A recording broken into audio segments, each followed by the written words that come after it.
할렐루야. 자, 오늘 본문의 말씀 제목 한번 읽어보겠습니다. 제목 시작. 분리할 수 없는 계명. 네, 분리할 수 없는 계명. 이 계명이 뭐죠? 이 계명이 뭐죠? 오늘 말씀해 보니까 뭐 하라고요? 네, 뭐 하라고요? 사랑이요. 네, 사랑이요. 네, 사랑이요.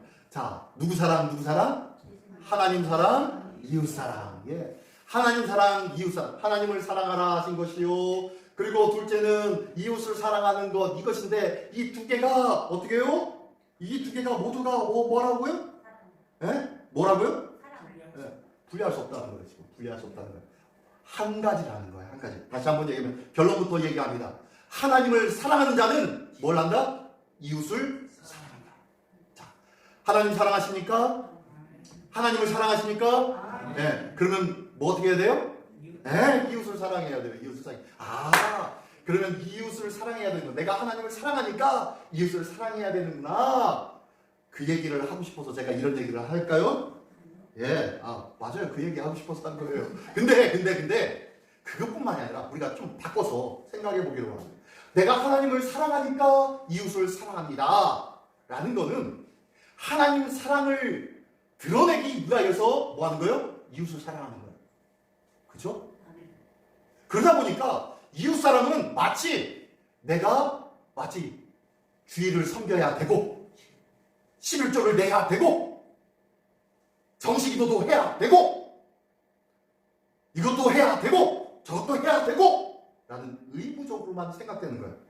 그러면 거꾸로 생각해요. 거꾸로. 그러면 내가 이웃을 사랑합니다. 그래서 이웃과 함께 멋지고 아름다운 관계를 가지고 있습니다. 이 사람은 누구를 사랑하는 사람이에요? 하나님을 사랑하는 사람이에요. 하나님의 사랑, 그 큰 사랑을 힘입은 사람은요, 내가 하나님에게 잘 보이려고 이웃을 사랑하는 것이 아니라 이웃 사랑하는 그 사랑이 어떻게 해요? 하나님께서 내게 주신 그 사랑이 차고차고 넘쳐서 흘러나오는 거예요. 그래서 나도 모르게 어쩔 수 없이 나도 알지 못한 순간에 이웃을 사랑하고 있는 거예요. 이게 하나님 사랑, 이웃 사랑이에요. 그래서 내가 하나님을 사랑한다면은요, 반드시 이웃을 사랑할 수밖에 없고요. 이웃을 사랑하는 그것을 통해서 저 사람은 정말로 하나님을 사랑하고 있구나 라는 것이 증명되어진다는 거예요. 그 얘기가 바로 이 제목 속에 있습니다. 분리될 수 없는 계명. 그러므로 하나님 사랑, 이웃 사랑 따로따로가 아니라 하나님 사랑하는 자는 반드시 이웃을 사랑하고 있고 이웃을 사랑하는 자는 반드시 하나님을 사랑하고 있다라고 얘기합니다. 무슨 소리예요, 하나님? 목사님. 그러면 믿지 않는 사람이 이웃을 사랑하면 그 사람도 하나님 사랑하는 건가요? 그건 아니죠. 하나님을 사랑하는 자는 그 마음에 이미 내가 어떻게 해야지라는 마음 갖기 전에 사랑하고 있어요. 그래서 우리는요, 하나님을 사랑하는 자는요, 늘 기도해야 되는 거예요. 하나님, 이웃을 사랑할 수 있는 마음 주십시오. 내 안에 주님 주신 그 사랑이 차고차고 짙고 넘쳐서 나도 알게 모르게 알지 못한 순간에 이웃을 섬기고 사랑하는 그러한 삶을 사는 자에게 주십시오. 라고 하면서 그 사랑을 위해서 기도해야 할 줄 믿습니다. 네, 이게 바로 오늘 말씀 요거 끝입니다. 오늘 읽은 말씀이 이게 다예요. 자, 이렇게 우리는 설교를 듣고 이 말씀으로 다 끝났어요. 그런데 이 말씀이 왜 나왔는지를 우리가 알아야 될 것 같아요. 왜 갑자기 예수님이 하나님 사랑, 이웃 사랑 얘기를 하는지.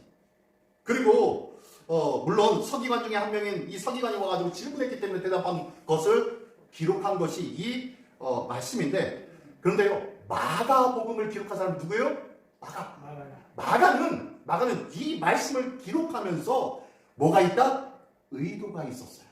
성령님의 역사겠죠? 예, 의도가 있기 때문에 이 말씀을 여기다가 톡 집어넣은 거예요. 자, 왜 이 내용이 있느냐? 보면은 우리 본문 이전의 내용을 우리가 먼저 알아봐야겠죠? 자, 본문 이전 11장부터 한번 읽어보겠습니다. 오늘은 11장부터 우리 한번 성경 말씀 다 펴시고 한번 중간중간에 찾으면서 확인하시면서 한번 보시기 바랍니다. 우리가 잘 아는 얘기예요. 뭐 다 쉽게 알고 있는 얘기고, 그리고 지난 한 주간 동안 쭉 훑어왔던 내용이 이 내용이에요. 자, 11장에서 처음에 등장하는 것이 뭐냐면 예수님이 어디 입성합니까? 예루살렘에 입성합니까? 뭘 타고요?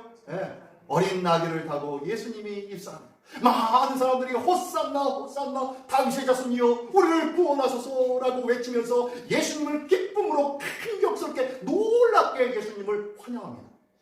예수님이요, 예수님의 공생의 사역을 보면은요, 예수님이 처음 공생의 사역한 첫 해, 그때 성전에 갔어요.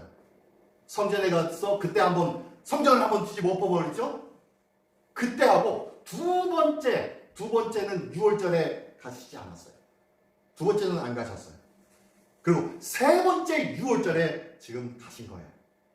그러다 보니까요, 중간에 예수님의 놀라운 사역들이 많이 있었고, 그런 일들에 많은 이스라엘 백성이 기대도 하고 있었겠죠. 그랬는데 예수님이 온다 안 온다? 안 오시대요. 예수님 안 오죠. 두 번째는요, 잠깐 오순절 쯤에 77절이죠. 예, 77절쯤에 잠깐 돌아가셨던 그때 한 번 있었어요. 두 번째 해에는. 그러니까 첫 번째 해 6월절에 가지고 성전을 뒤집어 엎어버리고, 그리고 두 번째 건너뛰고 세 번째 다시 오신 거예요. 그동안 많은 역사를 통해서 예수님의 명성이 하늘을 찌를 듯합니다. 예수님 저분이 우리에게 큰 왕이 되어신다면 이 로마의 핍박에서부터 능히 이겨나갈 수 있을 것이다 라는 마음에 예수님을 환호하며 맞이합니다. 예수님이 이제 우리의 뭐다? 왕이다. 예수님이 우리의 주인이시다, 우리의 왕이시다 라는 마음으로 예수님을 맞이합니다. 맞습니까? 틀립니까? 네, 맞긴 맞는데 예수님이 그 광경 속에 다 들어오시고 난 다음에 마가복음에서는 안 나오지만요, 요한복음에서는 성전에 들어서자마자 어떻게 합니까? 성전을 둘러보시고 예루살렘아 예루살렘아 앞으로 있어질 일들에 대하여서 너희가 알았더라면 하면서 꺼이 우셨죠. 어깨를 들썩들썩 떨면서 펑펑 우셨습니다. 그러고 난 다음에 이제 오늘 마가복음에서는요, 자 이렇게 하고 예루살렘에 입성했어요. 그런데 마가복음에서는 다른 쪽의 관점을 보여주고 있어요. 무슨 내용이냐면 그 다음에 보니까요, 인만무성한 무화과나무를 보여줍니다. 그래서 이 인만무성한 나무 무화과나무 가가지고 열매를 구할까요? 같은데 열매가 있어요? 없어요? 없어요. 없어서 이 무화과나무를 어떻게 합니까? 저주해버립니다. 저주는 뭡니까? 기도죠, 기도. 네, 기도해버립니다. 이 무화과나무 영원히 열매를 맺지 못할 것이다 라고요. 완전히 이 무화과나무 이제부터 영원토록 사람이 내게서 열매를 따먹지 못하리라 라고 하면서 저주를 해버립니다. 예수님이 그 무화과나무를 향해서 기도해버리는 거예요. 그리고 난 다음에 성전에 들어갑니다. 성전에 딱 들어가니까 성전에 뭐 하고 있어요? 돈 바꾸는 사람들, 장사하는 사람들, 그걸로 막 북적북적합니다. 성전 안에. 성전 바깥에도 아니고요, 성전 안에서 그 일들을 하고 있는 거예요. 그러니까 예수님이 어떻게 해요? 채찍과 노끈을 통하여서 어떻게 해요? 노끈을 통하여서 채찍을 만들어서 다 짐승을 쫓아내버리고 상을 다 뒤집어 엎어버리면서 그들을 다시 쫓아내버렸어요. 이런 성전 청결운동을 시작합니다. 그러면서 그곳에서 하시는 말씀이 뭐라고 하냐면은 내 집은 만민이 기도하는 집이라 일컬음을 받아야 된다고 했는데, 아니 세상에 하나님의 이 기도의 집이 뭘로 만들었어? 너희는 뭘로 만들었다? 강도의 투열로 만들었구나. 광도의 소굴로 만들었구나 라고 하면서 뭐라고 하시는 거예요. 자, 다시 한번 예수님이 그러고 난 다음에 다음날 예수님이 바깥에 나가셨다가 예루살렘 바깥으로 나가셨다가 다음날 예수님이 다시 한번 예루살렘으로 돌아오십니다. 딱 들어오시면서 딱 보니까 제사장이 깜짝 놀라는 거예요. 예수님. 아, 세상에 어제 예수님이 저주하신 그 무화과나무가 뿌리째 바짝 말라버렸네요. 그랬더니 예수님이 뭐라고 하세요? 뭐가 특별하냐? 라고 하면서 누구든지 이 산으로 들려 바다에 던지라 하며 그 말하는 것이 이루어질 줄 믿고 마음에 의심하지 아니하면 그대로 되리라 라고 가르쳐주고 있는 거예요. 그러면서요, 무엇인지 기도하고 구하는 것은 받은 줄로 믿으라, 그리하면 너에게 그대로 되리라 라고 하면서 가르쳐 주셨는데, 지금 이거 뭘 가르쳐 주시는 거예요? 기도에 대해서 가르쳐 주시는 거예요. 기도에서. 예수님이 예루살렘에 입성하자마자 기도를 해버렸죠. 뭐요? 저주를 했어요. 무화과나무 저주를 했어요. 저주를 하고, 그리고 성전에 딱 들어가지고, 아니 기도해야 할 이 성전을 강도의 투열로 만들었구나. 다음날 다시 와가지고 보니까 어제 기도했던 그 무화과 나무가 바짝 말라 죽어버렸습니다. 제자들이 의아해하니까 기도했잖아. 기도했으면 이루어진다는 거 왜 몰라? 그걸 믿어야 되는 거야. 우리가 기도하는 것은 다 반드시 이루어진다는 것을 믿어야 할지니라. 라고 하면서 가르쳐주신 거예요. 자, 다시 한번 얘기할게요. 이 무화과 나무하고 성전 청결 사건 속에 무슨 비유냐? 무화과 나무 이야기는 기도 얘기를 하고 있어요. 그리고 성전 청결은 뭐예요? 하나님의 성전이 기도해야 되는데 기도하는 이 집에서 뭔 짓을 하고 있는 거야? 장사하고 있는 거야? 너희들 잔치하고 있는 거야? 너희들 놀고 먹고 세미나하고 많은 것들로 인해서 뭐 축제하고 그러면 많은 사람들이 좋아할 것 같다? 많은 사람들이 즐거워할 것 같다? 그거 아니잖아. 내 집은 뭐 하는 집이다? 기도하는 집이다. 지금 기도 얘기를 하는 거예요. 무화과 나무 그리고 성전 청결 하나님의 집이 뭐 하는 집이다? 기도하는 집이다. 그러나 너희가 이 기도하는 집을 강도의 소굴로 만들었구나 라고 하면서 이 기도해야 할 성전을 너희가 그 성전의 마땅히 갖춰야 할 그 일들을 못하게 만들었구나. 그래서 성전의 기능을 상실시켜 버렸구나 라고 하면서 지금 질타하고 있는 거예요. 자, 그러는 중에 성전 기능이 상실되었어요. 왜 상실되었습니까? 왜 상실되었죠? 기도하는 집을 어떻게 해요? 네, 장사치로 만들었으니까 성전 기능을 상실해버린 거예요. 자, 이 상실한 이 상태에서 자, 누가 갑자기 딱 등장하냐면요. 대제사장들과 서기관들과 장로들이 딱 예수님 앞에 나타난 거예요. 예수님 앞에 딱 나타나서 하는 말이 너 지금 무슨 권위를 가지고 이런 일을 하냐? 이 권위를 누가 줬어? 라고 하면서 얘기합니다. 이런 짓을 왜 하냐? 무슨 권위로 하냐? 했는데 그런 일이 뭐 어떤 일이에요? 성전 뒤집어 엎은 거예요.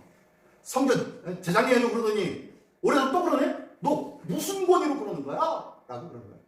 자, 성전 안에서 장사하게 만든 사람들이 누구예요? 대제사장들, 서기관들, 장로들이에요. 당시 기득권자들이었단 말이에요. 이 사람들이 성전의 기능을 상실시켰던 사람들이에요. 성전을 지키고 성전을 사수하고 성전이 성전 되게끔 만들어야 할 사람들이 뭐 하는 거예요? 성전을 성전되지 못하게 만들어버린 거예요. 그러면서 자기가 한 일들은 생각하지 않냐고 너 지금 뭐 하는 거야? 누가 이런 권위를 주는 거야? 라고 하면서 지금 따지고 있는 거예요. 그랬더니 예수님이 뭐라고 합니까? 그러면 내가 한번 너에게 물어볼게. 이거 대답하면 나도 너에게 대답할게. 라면서 묻습니다. 뭘 물어봐요? 네. 세례 요한이 와가지고 죽었지만 이 세례 요한이 많은 사람들에게 세례도 베풀고 그리고 죄사함의 은혜를 나누고 말씀을 가르쳐줬는데 자, 그러면 세례 요한으로 인해서 세례받은 사람이 많이 있다는 거 알고 있잖아? 너희들 중에서도 세례받은 사람이 있을까? 라고 하면서 세례 요한 얘기하는 거예요. 이 세례 요한이 누구의 권위로 누가 주신 권세로 그 일을 감당한 거냐? 라고 묻습니다. 그랬더니 이 대제사장들과 서기관과 장로들이 가만히 생각해 보는 거예요. 왜 그러냐면 이 세례 요한이 죽는데 이 대제사장들과 서기관과 장로들이 어떻게 했어요? 어떻게 했습니까? 도와주지는 않았지만 침묵하고 있었어요. 침묵하고 있다는 것은 뭐예요? 침묵은 뭐예요? 내가 이 일에 대해서 그럴 수도 있지. 인정하는 거. 침묵은 조심하셔야 돼요. 그래서 하나님은 우리의 침묵을 지켜보실 때가 있다니까요. 함부로 주님의 말씀이 아닌데 그거에 대해서 아휴, 너는 그렇게 나는 아니야 라고 속으로 그렇게 생각할지라도 침묵을 할 때가 있고 하지 말아야 할 때가 있는데 이것을 지금 침묵한 거였어요. 이들이.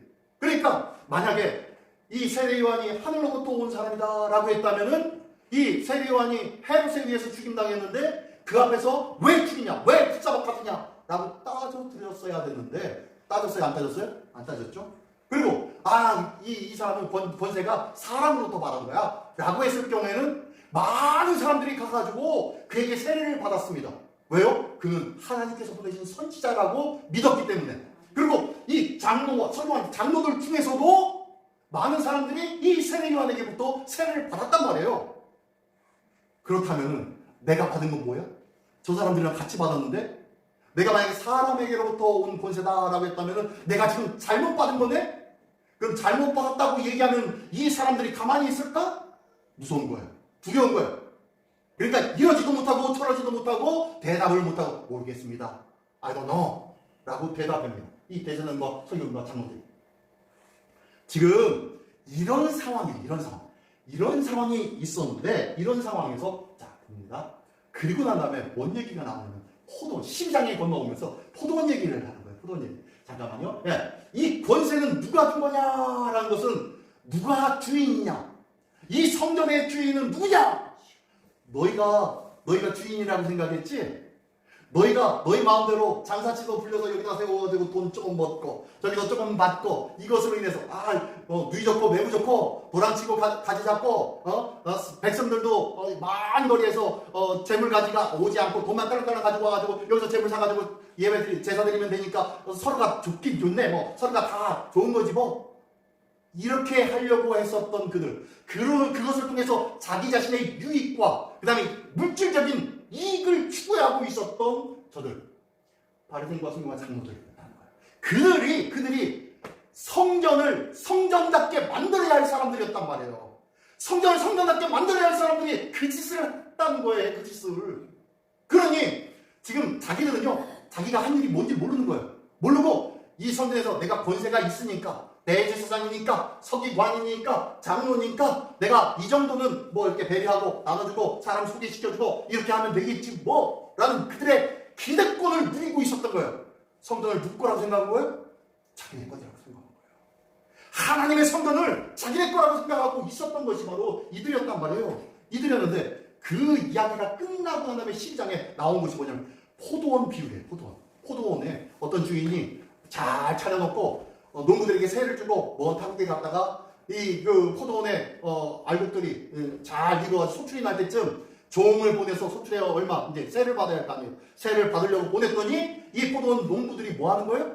이 종들을 죽인 거예요. 두 번째 보내니까 곧 때려버리는 거예요. 세 번째 보내니까 완전히 죽여버리고 겨우겨우 한두 명 살아가는 거예요. 그래서 마지막에 이 포도원 주인이 그러면 내 아들을 보내자. 내 아들만큼은 죽이지 않겠지. 다치게 하지 않겠지. 그 아들의 권세 아래 그들이 무릎 꿇겠지. 보냈더니 어떻게 해요? 그들이 뭐라고 하냐면 이는 저 주인의 상속자 아니야, 상속자. 그러니까 이 아들을 없애버리면 이 땅은 누구 거 된다? 우리 거 되는 거네. 잘했다 하고 그 아들을 죽였다 라는 이야기, 비유를 이야기해 줍니다. 그러고 난 다음에 이것을 한 주인은 어떻게 해요? 군사를 대동해가지고 그들을 다 전멸시키고 새로운 사람들에게 그 밭을 세를 주게 되었다라는 얘기를 해주신 거예요. 이 이야기를 하니까 지금 앞에서 장로들과 대제사장들과 서기관들이 어떻게 해요? 이 이야기를 딱 듣고 난 다음에 이 이야기는 누구에 대해서 얘기한 거예요? 자기들한테 얘기한 것 같단 말이에요. 그래서 안 되겠구만. 잡아서 죽이자! 라고 작당 모여를 하면서 잡으려고 하지만 사람들이 워낙 예수님을 따라갑니다. 예수님을 존경하며 예수님을 막 옹호해 있습니다. 그러니까 사람들이 두려워서, 사람이 무서워서 뒤로 잠깐 내려주죠. 그래서 조용히 하고 있게 된 것이 바로 이 포도원 농부 비유예요. 그 비유가 자기들은 내가 주인인데 감히, 자기들은 누구예요? 하나님께서 주인이 포도원을 잠깐 농부에게 맡겨주었던 것처럼 하나님께서 이 성전을 관리하라고 이 대제사장들과 장로들과 서기관들에게 맡겨두었더니 그들이 그런 작당을 한 거예요. 성전을 성전되지 못하게끔 만들어버린 거예요. 성전의 기능을 완전히 상실시켜 버린 거예요. 그러니 지금 요 비유가 바로 이 그리고 장로들, 서기관들, 대제사장들에게 한 거라는 걸 뻔히 알죠. 그러니까 화가 난 거예요. 자, 이 이야기가 있고 난 다음에 예수님이 딱 무슨 얘기를 하냐면은 납세 얘기를 합니다. 와가지고 예수님을 시험하려고.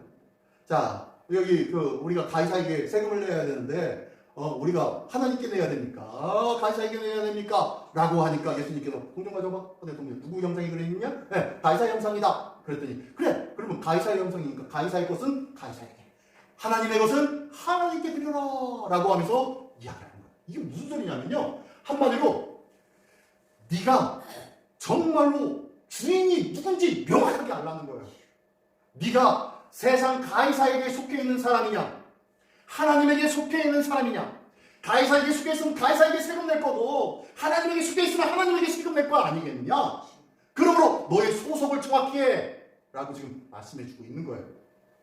이걸 누구한테 얘기하는 거예요? 네, 대제사장들과 바리새인과 서기관들 그들에게 지금 얘기하고 있는 거예요. 지금 뭐요? 너희가 가진 권세를 가지고 기득권을 가지고 이 성전을 다 너희 것들처럼 거들먹거리며 하고 있지만 이제 하나님의 성전으로서 기능을 완전히 파괴해버린 것이 너희 아니냐. 이제 너희들 어떻게 됐다? 큰일 났다. 너희들 지금 예수님은 그렇게 말씀하고 있고, 그러니 너희들 똑바로 서 똑바로. 이쪽이냐 저쪽이냐 가이사냐 하나님이냐 똑바로 서라고 지금 그 얘기를 하고 있는 것이 이 납세 얘기하는 거예요. 자, 그러면서 사두개인이 갑자기 딱 등장합니다. 이 모든 일. 사두개인이라는 사람이 들어왔는데 이 사두개인은 누구냐면요, 솔로몬 시대 때 사독 제사장이라고 있습니다. 사독 대제사장인데 그 집안의 감 사람들, 제사장은 대대로 제사장을 감당하잖아요. 그래서 그 집안의 사람들이 바로 이 사두개인이 된 거예요. 사두개인이라고 칭해진 거예요. 그러다 보니까요, 이 사두개인들의 지위가 높을까요, 낮을까요? 네, 높아요. 그리고 또 이때는 또 로마 치하에 있었기 때문에 로마 전국 당국과 어떻게 해요? 가까운 친밀 관계를 가지고 있어요. 또 게다가 그들은 나름대로 뭐가 있는 가오가 있다고 생각했나 봐요. 가오가 일본 말인데 한국말로 뭐라고 하죠? 얼굴. 예?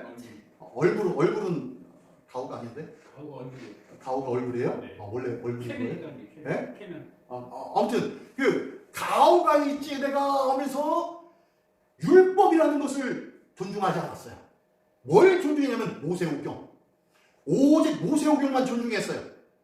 율법을 만든 사람들, 율법을 제정한 사람들은 누구냐 하면요, 서기관들과 바리새인들이었어요.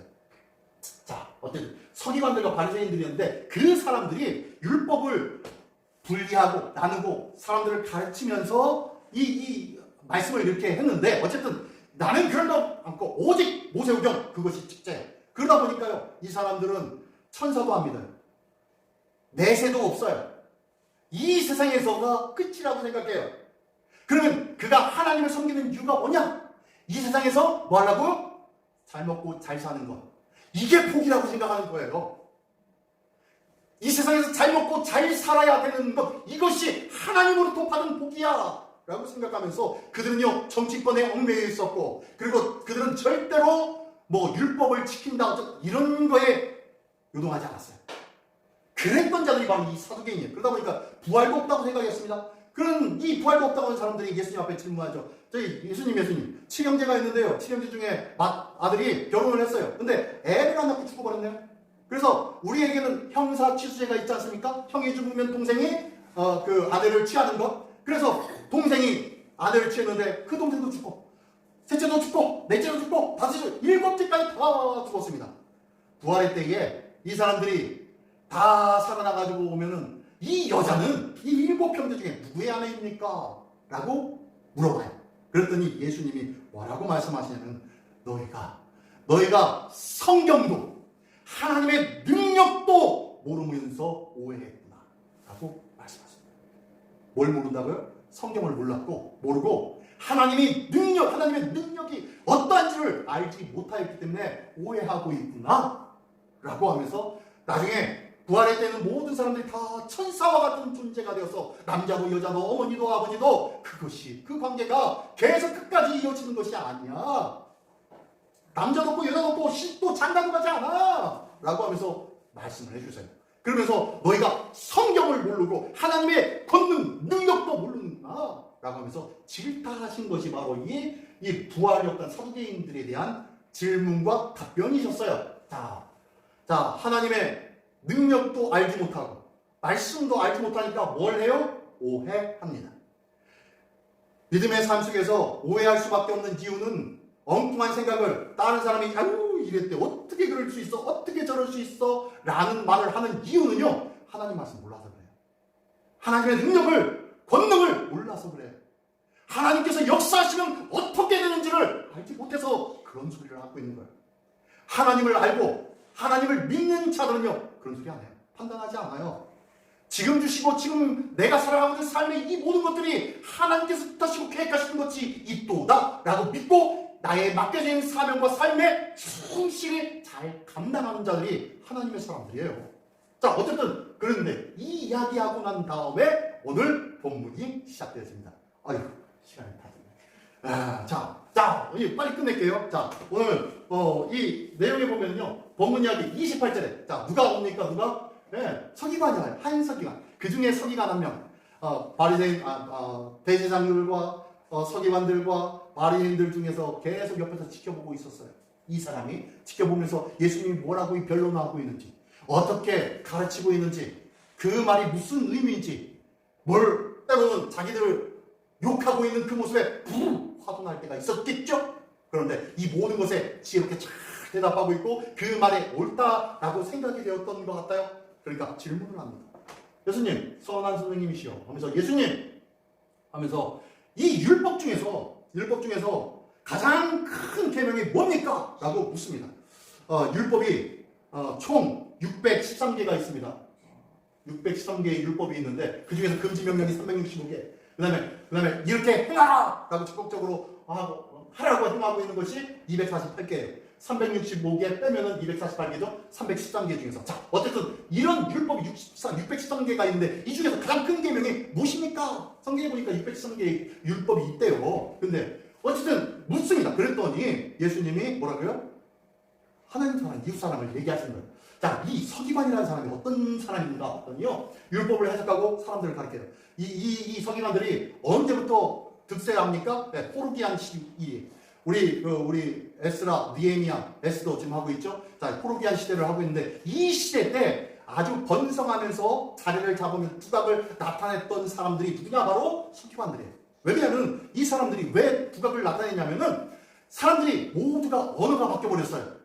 무슨 언어로? 아람어로 바뀌어버렸어요. 근데 하나님의 말씀 뭘로 적혔어요? 히브리어로 적혀 있으니까 이것을 기록하고 하면서 백성을 가르치는 이 서기관들이 이것을 해석해줘야 하잖아요. 아람어로 해석해가지고 가르쳐줘야 하잖아요. 그러니까 이 사람들이 많이 필요한 거예요. 그래서 이 사람들이 적극적으로 장려가 되고 그리고 많이 우대가 되어지기 시작합니다. 우대해줘요. 이 사람들 마치 큰 대단한 법관처럼 대단히 공부 잘하는 사람. 이 사람들 가정은요 대대로 서기관들이 되어지는데 태어나면서 계속 율법 공부를 합니다. 그래서 만 14세 정도 되면요 하나님의 말 구약성경을 거의 다 외울 정도로 교육을 받아요. 그리고 그다음에 그 사람들은요 전승 그 외에 유대 전승이 있는데 그러한 것들을 보고 해석하는 법을 배우기 시작합니다. 그리고 나름대로 또 다른 이제 우리가 이렇게 살아야 되지 않겠느냐라고 하면 독려하며 규율을 정해서 제작해주는 새로운 전승을 어떻게 창출해서 가르치기도 합니다. 그리고 이 모든 것을 규약을 제정하기도 하고 그 다음에 재판을 민사 형사 재판을 그들이 감당하기도 하는 사람들이 서기관들이었어요. 그리고 이 사람들은 유대의 최고 지위를 갖는 사람들이에요. 그리고 마땅한 권력이 있어요. 아주 권한이 대단합니다. 그러다 보니까요 대부분의 바리새파 사람들은 뭐 하는 사람들이에요? 하나님의 말씀을 율법을 지켜 행하려고 노력하는 사람들. 이 말씀을 그대로 지키려고 하는 사람들. 이 사람들의 우두머리가 대부분 서기관들인 거예요. 그러다 보니까 서기관들은요 대단한 사람들이에요. 그냥 바리새인과 서기관들 우리가 많이 보니까 예수님은 또한 독사의 자식이라고 그랬으니까 별것 아닌 사람들인 줄 아는데 아니에요. 요즘으로 따지면요 신학박사들이에요. 신학박사들, 교수님들, 목사님들 이런 사람들이 서기관들이에요. 대단한 사회적으로 턱막 있고 인정받는 사람들이 서기관들이에요. 근데 이 사람 와가지고 하는 말이 개념 중에 가장 큰 개념이 뭡니까? 라고 묻고 있는 거예요. 그랬더니 예수님께서 대답하십니다. 첫째는 이것이 이스라엘아 들으라 하면서 신명기 6장 4절과 5절의 말씀을 쭉 합니다. 주곧 하나님 유일하신 주시라 내 마음을 다하고 목숨을 다하고 뜻을 다하여 힘을 다하여 너희 하나님을 사랑하라 하신 것. 이게 신명기 6장 4절이죠. 4절과 5절이죠. 그리고 나면 둘째는 이것이니 라고 해서 레위기 12장 18절을 말씀하세요. 이것은 내 이웃을 내 자신같이 사랑하라는 것이다. 이 두 가지가 바로 율법이요 선지자의 강령이니라 라고 다른 복음서에는 그렇게 나와 있어요. 그렇게 하는데 아무튼 이 율법이요 선지자니라 라고 말씀하면서 이것이 가장 중요하대요. 자, 하나님 사랑과 이웃 사랑이 무력. 그러니까 이 말을 듣고 난 다음에 서기관이 뭐라고 대답하냐면요. 서기관이 이러는데 아우 선생님 맞습니다.